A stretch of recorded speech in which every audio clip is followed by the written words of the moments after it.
আচ্ছা, শীতকাল কাদের কাদের প্রিয় বলো তো? আজ যদি বিকেলে হয় মাটির ভাঁড়ে করে চা, তাহলে তো আর কোনো কথাই নেই। ঘুরতে গেলে তো প্রায় সময়ই মাটির ভাঁড়ে করে চা খাওয়া হয়, কিন্তু বাড়িতে তো সেইভাবে মাটির ভাঁড়ে করে চা খাওয়াই হয় না। তাই আজকে ভাবলাম ভাঁড়ে করেই চাটা খাবো। তোমরা তো এতদিনে বুঝেই গেছো আমি ফেলে দেওয়া জিনিস দিয়ে কত হাতে তৈরি জিনিস বানাতে কতটা ভালোবাসি। তাই আজকেও সেটার অন্যথা কি করে হয় বলো তো?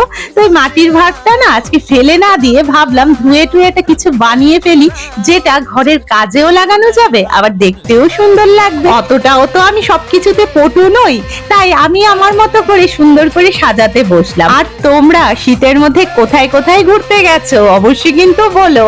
দেখো তো, তোমাদের সাথে গল্প করতে করতে আমার ভাতটা কিন্তু বেশ সুন্দরভাবে সেজে উঠেছে, একের পর এক রং চাপাতে চাপাতে বেশ কালারফুল হয়ে উঠেছে। আমি তো ভাবলাম এই ভাতটাকে মোমদানি হিসেবে ব্যবহার করব।